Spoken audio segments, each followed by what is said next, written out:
Bonsoir chers téléspectateurs, bienvenue dans cette émission Tout le sport sur Agence Guinéenne de Presse AGP.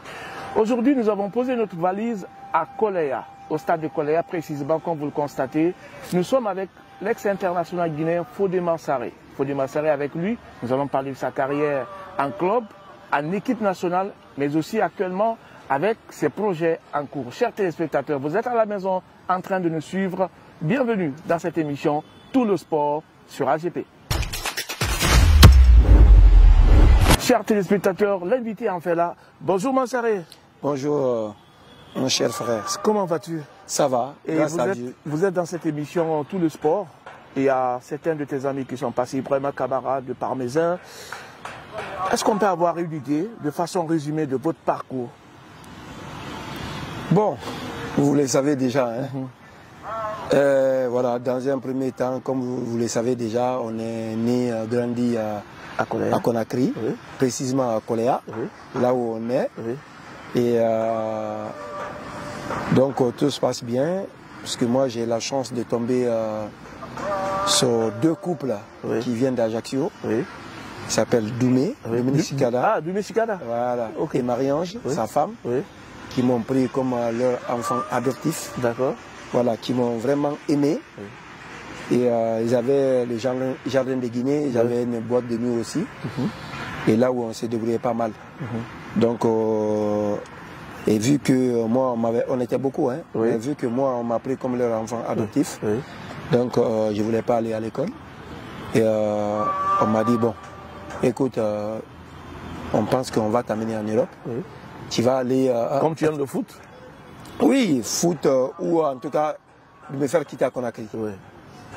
C'est vrai que j'ai joué, en même temps je ne jouais pas, hein, parce que j'étais au jardin de Guinée. Oui. Donc nous, à cette époque, il y avait des expatriés qui venaient, oui. Et on nettoyait des voitures. Oui, okay. Ah, vous nettoyez? Oui, oui. Okay. Les blancs qui venaient, tout ça, de l'Europe, tout oui, ça. Oui, oui. En ce moment, le jardin de Guinée, ça marchait très bien. Très, très bien. Donc on nettoyait des voitures, tout ça. Et moi, j'étais un leader. Oui. Vu que j'étais l'enfant chéri de la dame, oui. Et de Doumé, oui. Donc c'est moi qui coordonnais tout en fait. Okay. Donc après, ils ont dit qu'il fallait qu'on me fasse partir en France. Oui. Donc c'est comme ça qu'on m'a amené à Ajaccio en fait. Gazélec d'Ajaccio. Oui, Gazélec. Après Ajaccio, tout ça là, je me suis débrouillé là-bas. Parce que je voulais, si le football ne marchait pas, oui. Je devrais travailler à la plage. Okay. Parce que c'est là-bas que le frère de Doumé, oui. Est. Okay. Voilà, donc Neptune plage. Oui. Donc Doumé, il y a son frère qui travaille là-bas, là où il y avait les Pascal Olmeta qui venaient, okay. Tout ça, tout le monde mangeait là-bas en fait. Oui. Donc bon, je suis parti, j'ai joué, tout ça. Ils ont vu que quand même il y avait quelque chose à moi, tu vois. Donc c'est comme ça que j'avais commencé à jouer aussi. Oui. Et tout a marché pour moi. Et franchement, ça partait trop vite. Ok. De l'Ajaccio, vous êtes à Montpellier? Oui, je suis venu à Montpellier. Oui. Voilà, je suis venu à Montpellier au centre de formation. Oui. Donc j'ai fait 5 ans à Montpellier. Oui. Et après, je suis parti encore à Toulouse. À Toulouse? Voilà, à Toulouse, comme vous le savez déjà, hein, à Toulouse aussi, ça s'est très bien passé. Oui. Sauf à la fin, là quand je me suis blessé. Qu'en est-il de votre sélection en équipe nationale? Bon, sélection en équipe nationale, j'ai fait pas mal de sélections. Oui. Et on fait signe que vous avez 53 sélections pour 8 buts marqués. Ouais, je pense que peut-être, ma mémoire est bonne, est-ce que je ne dépasse pas 58 sélections? Oui. Bon, après, peu importe. Hein. Oui. Le plus important, c'est de servir son pays. Oui. Comme ça se doit. Je pense servir mon pays loyalement. Oui. Comme je le fais encore aujourd'hui. Votre première sélection face au Libéria en 2002, vous avez marqué le but de la tête, je crois? Oui, j'ai marqué 2 buts. Ok. Mais je ne pense pas que c'était de la tête, hein, parce que moi, je suis pas, à la base, je ne suis pas fort de la tête. Oui. Mais si je me souviens, si ma mémoire est bonne, j'ai marqué 2 buts. Et je ne sais pas comment, mais j'ai marqué. Comme on parle de la sélection, est-ce que vous avez une idée du nombre de CAN que vous avez discuté avec la Guinée? Oui, j'ai fait 3 CAN. 3 CAN. Oui. La première, c'était quand? C'était en 2002, oui. 2004 oui. Et 2006. Ok. Vous avez dit vous vous prêtez le flanc 2006? Non. Attends, c'est pas 2002. Alors. 2004 à Tunis? Oui. Oui, 2004 à voilà, Tunis. Au lieu de 2002, c'est 2004 2004 à Tunis, après, 2006 en Égypte et 2008 au Ghana. Alors, 2006, vous avez rencontré le Sénégal. Un match très attendu. Oui. On vous a vu fatiguer un Ferdinand Coly sur le côté gauche. Oui. Mais qu'est-ce qui n'a pas marché chez Fodé Massari? Nous, les Guinéens, voyaient la Guinée remporter ce match, le match de marque. Aba Diawara marque. Après, on se laisse endormir. Les Sénégalais enchaînent des buts. Pascal réduit le score. Qu'est-ce qui n'a pas marché, Guinée-Sénégal? Bon, je peux dire il y a la chance aussi. Hein. D'abord, il y a la chance. Et après, il y avait manque de concentration. Manque de concentration de l'équipe? Oui, envers nous-mêmes. Ok. Pourquoi? Parce que on avait des difficultés de primes en fait. Ok. Il y avait des petits soucis administratifs à gérer avec la fédération. C'est qui était le président de la fédération à l'époque? En 2006. En 2006. C'est pas Bruno, je sais pas. Est-ce que c'était pas Bruno? Oui. Bruno Bangoa, je pense. Parce que moi, de ma part, tout ça, j'avais pas de problème. Hein. Oui. Mais il y avait certaines personnes qui ne gagnaient pas comme nous, qui avaient. Il y avait de la frustration au sein de l'équipe. Voilà. Parce qu'on avait gagné. Vous savez, on est dans une équipe où les gens attendent l'argent pour jouer. Oui. Donc on avait joué, on avait fait. Il y avait, je crois que 2 équipes qui avaient fait 3 matchs, 3 victoires. Oui. Et nous, on faisait partie d'eux. Oui. C'est l'eau-là. Oui. Et on attendait d'avoir l'argent avant de jouer contre le Sénégal. Oui, parce qu'au premier tour, on avait battu la Zambie, l'Afrique du Sud et la Tunisie. Voilà. On se qualifie. On s'est qualifié. On a fini premier, donc on est tombé contre le Sénégal qui avait fini 2e dans leur poule. Oui. Donc on était obligé de rencontrer contre le Sénégal. Même quand j'ai vu Ela Diouf, il a dit qu'on avait la meilleure équipe. Oui. Il ne voulait même pas rencontrer la Guinée. Bon? Oui, parce qu'on avait la meilleure équipe. On avait la meilleure équipe de la Guinée. Tu vois, dans cette compétition-là. Okay. Mais la nuit, là, les gens n'ont pas bien dormi parce qu'ils les gens attendaient jusqu'à quelle heure pour avoir leur prime, tout ça. Oui. Donc ça a déconcentré l'effectif. Exactement. Okay. Donc le joueur était fatigué, on n'avait pas bien dormi, donc ça parlait à l'hôtel, tu vois. Contrairement peut-être à aujourd'hui, les gens même sont payés avant le match. Ouais. Donc c'était un peu compliqué, mais on avait fait quand même, on avait joué. Et avec le cœur. Avec le cœur. Et on n'a pas, sincèrement, même manque de concentration là, on aurait pu se qualifier. Ouais. Parce qu'on avait quand même l'équipe pour aller jusqu'au bout. Ok. Après 2006, 2008 au Ghana. Oui. Vous avez battu le Maroc. Oui. On voit le but de Pascal encore. Oui. Et l'équipe malawite, je crois qu'on avait fait match nul. Hein. Oui, on a fait, on a gagné. On a fait match nul. Oui. Et on a perdu contre Ghana. Voilà. Ghana, on a perdu 2-1. Oui. On voit le but de Soule Montari là. Oui. Et il y a Agogo aussi qui avait marqué. Oui. Je me rappelle. Et après, on est tombé contre la Côte d'Ivoire. Et là où on s'est fait lyncher parce qu'on a perdu, je ne sais pas si c'est 4-0. 5. Oui. Donc là, on n'a pas été bon. Et parce que contre le Maroc, Pascal avait pris un carton rouge. Oui. Donc ça nous a pénalisé. Voilà. L'équipe était à moitié assez réduite. À quand remonte votre dernière sélection avec le Chili? La dernière sélection, tout ça, c'est quand on a fait aux éliminatoires, on avait joué ici contre le Nigeria. Ouais. On a gagné et Kevin Constant a marqué. Ouais. C'était moi mon dernier match ici. Tu as dit non, stop. Non, après quand je suis parti à Toulouse, je me suis blessé. Ok. Tu étais blessé? Voilà, je me suis blessé, c'était en 2011. Tu étais d'ailleurs sur le point d'aller à Newcastle. Voilà. Le contrat, malheureusement... n'a pas eu lieu, parce que j'ai eu le ligament croisé. Oui. Donc ça m'a tué. Et après, tu es allé en Espagne? En Espagne, j'ai fait une année là-bas à KCS. Et j'ai vu toujours que j'avais mal au genou. Oui. Donc finalement, en 2013, j'ai décidé d'arrêter. Alors, parlant des souvenirs, quel est votre meilleur souvenir au sein de cette équipe du Chili? Un moment vraiment qui restera jamais gravé dans ta mémoire. Un moment inoubliable, c'est quand on était qualifié tout le temps. Parce que c'est pas donné à tout le monde de se qualifier tout le temps en Coupe d'Afrique. Oui. Et contre le Sénégal. Oui. Vous avez parlé de ça. Et contre la Zambie aussi, parce que j'ai été 2 fois meilleur joueur. Donc j'ai le trophée là. Et donc c'était des moments comme ça. Et il y a eu tellement de moments. C'est comme si quand j'ai marqué ici contre le Maroc. Même le président, même paix à son nom, là, ça raconte, même m'a appelé tout ça. On se rappelle un peu après cette bourde de Kemo, ce jour. Voilà, tu vois, non. On a passé des moments. Et à chaque fois qu'on venait à l'équipe nationale, c'était un moment de joie pour nous. Parce que l'équipe nationale n'est pas donnée à tout le monde. Et quand on vient à l'équipe nationale, il faut le mériter. Nous, à notre temps, pour venir, on ne vient pas parce que, voilà, on veut venir. Non, on vient parce qu'on le mérite.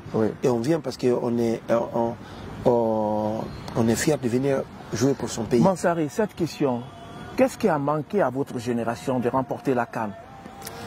La chance, encore. Non, Mansari, attends, la chance, c'est facile de dire. La chance. Oui, puisque tu ne peux pas me dire footballistiquement qu'on n'avait pas le talent. Est-ce que le talent seul suffisait à cette génération? C'est pour ça que j'ai dit il y a la chance aussi, qui accompagne le talent. Est-ce qu'il n'y a pas eu un manque de sérieux? Non, non. On a donné, on a tout donné. On a tout donné. Manque de sérieux par rapport à quoi? Non. Ça a joué sur les petits détails. Ça a joué sur les petits détails. On était sérieux, on jouait corps et âme. On n'avait pas l'argent. On donnait tout. Il y avait des moments, c'est nous qui achetaient nos billets. Donc moi, je ne pense pas que c'était manque de sérieux. Mansari, vous avez raccroché, suspendu vos crampons, vous ne jouez plus à l'heure là. Et quels sont vos projets en cours? Qu'est-ce que vous faites actuellement? Qu'est-ce que vous êtes devenu? Non, quand j'ai arrêté le foot, je suis venu avec une ambition, tout ça, là, de servir encore mon pays dans le cadre du sport. Malheureusement, ici, les mécènes, tout ça, là, tu vois, quand tu es footballeur professionnel et que tu arrêtes, quand tu viens, eh bien, on te bloque pour ne pas réussir, en fait. On vous met les bâtons dans les roues? Oui, bien sûr, parce qu'ils savent que nous, ce qu'ils font, nous, on ne va pas accepter ça. Nous, tout ce qu'on veut, c'est le bonheur du football guinéen. Donc moi, c'est pour cela que d'ailleurs, nous, on est venus avec mon petit... on a vu le stade de Kolaya complètement rénové. Donc avec mon petit Fodé Camus Camara, qui est architecte du métier et qui est qui fait partie des meilleurs entraîneurs en Guinée. Surtout, c'est un jeune. Vous voulez parler de foot élite? Oui. Donc je suis arrivé, tout ça, alors, parce que c'était une académie. Donc on a racheté un club de Santigui qui était à Dixine là. Donc c'est le club qu'on a racheté de 2e division. Et de suite quand on a acheté, l'année qui est suivie, on est descendu en national. Parce que comme on était en partenariat déjà avec Flamme, on a laissé tous nos joueurs là-bas. Donc on est parti avec la base, avec des jeunes en fait, l'académie. Donc comme on n'a pas trop d'expérience, on est descendu en national. Et là vous êtes en Ligue 1 national. L'année d'après, on a travaillé encore tout ce qu'on n'avait pas compris auparavant. On a essayé de mettre ça dans le cadre et pour avancer. Donc national, on a fini premier. On est venu en 2e division. 2e division, on s'est battu tout ça, on a fini premier pour la montée de 1re division. Donc on est monté en 1re division. Donc là, cette année, on est en 1re division. Pour l'instant, ça se passe très bien. C'est l'équipe qui s'entraîne là. Guinée Foot Elite. Et on est dans... C'est les filles et les garçons. Les filles et garçons. On a plus de 300 jeunes filles. Et il y a la SMB qui nous accompagne dans ce projet. Ça fait plus de 10 ans. Et on prend les filles en charge, l'école, en même temps le sport. Alors, Mansari, vous êtes un international guinéen. Est-ce que vous avez ces mécènes, au-delà du SMB, des Guinéens, des personnes de bonne volonté, qui vous tendent la main? Parce que quand on vient ici au stade de Kolaya, c'est un bijou actuellement. Alors, comment vous faites? Bon, dans un premier temps, on va remercier M. Tapessé, Kefala Camara, qui nous a aidé à poser le pelouse. Qui nous a aidé, surtout nous, les enfants de Kolaya, qui nous a offert ces bijoux-là sans, voilà, faut pas oublier parce que le bienfait, il faut jamais oublier le bienfait. Donc de passage, merci à M. KPC Camara qui nous a offert ces bijoux au stade de Koléa. Et hormis KPC, il n'y a personne qui nous aide ici à Koléa. Avec tout ce que vous voyez là, et on se bat. C'est vrai qu'il y a un peu d'argent qui rentre, il y a un peu d'argent qui rentre, mais hormis ça, on prend l'argent de nous-mêmes, voilà. C'est le cœur qui parle. Voilà, exactement. Alors, Mansari, votre meilleur 11 type du Sili national de tous les temps, gardien de but. On va partir sur 4-4-2. Gardien de but. Moi, je veux partir sur 4-3-3. 4-3-3. On peut dire ça comme ça. Ok, 4-3-3, gardien de but. Bon, moi, si j'ai... De tous les temps. De tous les temps. Moi, je vais mettre Kemo. Kemo, gardien de but. Ouais. Axe central. Axe central, là, je vais mettre Kolovati. Kolovati, oui, comme libéraux. Libéraux. Oui. Et après, je vais mettre Calaban. Calaban, oui, comme stopper. Comme stopper. Oui. Après, je vais mettre... les latéraux. Latouré. Oui, Latouré à droite. Ouais. Oui. Après, je vais mettre le petit Palme. Bon. Ibrahima Kamara. À droite. À droite. Oui. Après 6. Oui. Au milieu. Oui. Je vais mettre Ousmane Ngom. Oui. Je vais mettre Salam. Oui. Et après, je vais mettre Pascal Fenuno. Pascal Fenuno. Ok. Voilà, ça c'est les 3. Les 3, oui. Maintenant. Après, sur les côtés. Oui. Je vais mettre Mansari à gauche. Oui. Après, je vais mettre à droite, je vais mettre Tabra. Oui. Je vais mettre Tabra, après je vais mettre Titi. Au point. Ouais. Alors. Ou au lieu de mettre Tabra d'abord, je vais mettre Yula, Suleiman Yula. Sur le côté. Ouais, sur le côté. Alors, Mansari, Drogba ou Eto'o?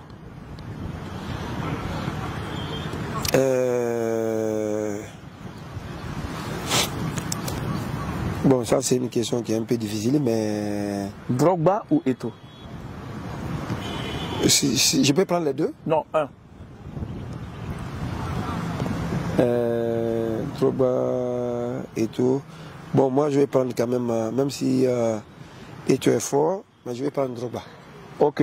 Song ou Kalilou Koulibaly? Song ou Koulibaly? Ah, le défenseur central. Ouais. Non, je vais prendre Song. Ok. Diambobo ou Kalidou? Je vais prendre Diambobo. Salam Sow ou Pascal Fenuno? Je vais prendre quand même Pascal. Mansari ou Harry Camara? Non, je vais prendre, pour être modeste, je vais prendre Mansari. Sérieux? Oui. Ok. Salihou Diallo ou Kemo Camara? Je vais prendre Kemo. Ok. Alors, Fodé Bassari, est-ce que vous avez un message particulier à passer? Je rappelle que vous êtes dans l'émission Tout le sport sur AGP. Nous sommes ici au stade de Koléa.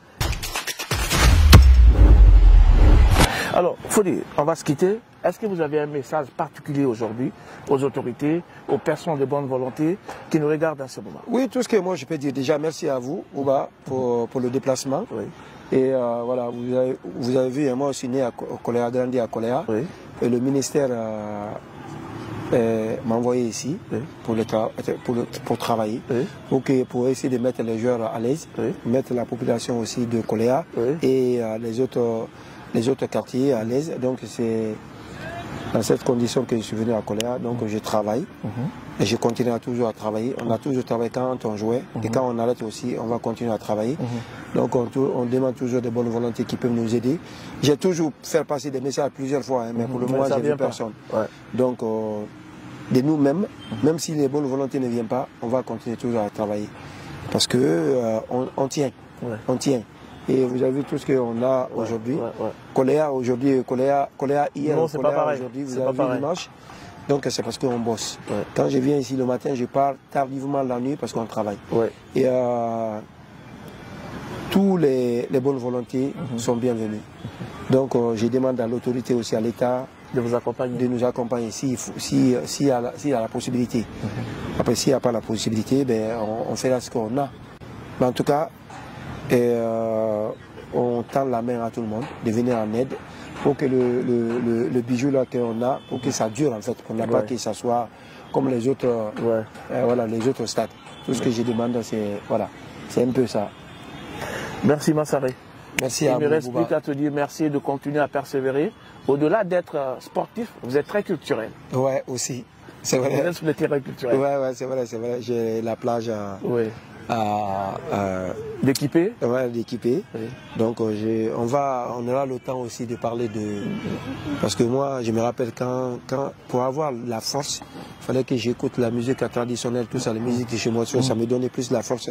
C'est pour ça que quand je jouais en Europe, là, les défenseurs qui étaient devant moi, là, c'est comme si c'était des... On se rappelle de ce match Paris Saint-Germain, Toulouse, où vous avez embarqué toute la défense. Voilà, c'est parce que voilà, je m'inspire de musique, de la culture guinéenne, et pour faire avancer... Voilà, c'est pour faire avancer le football comme je l'ai vécu moi. Merci Massaria, une fois encore. Merci voilà, chers téléspectateurs, c'était là votre émission Tout le sport. Nous étions au stade de Koléa. Sur la pelouse, vous avez constaté, avec l'ex-international guinéen Fodé Mansaré qui répondait à nos questions. Tout le plaisir a été pour moi de vous servir cette semaine. Je salue toute l'équipe qui m'a aidé à réaliser cette émission. On se donne rendez-vous la semaine prochaine au cours de cette émission Tout le sport. Merci et puis au revoir.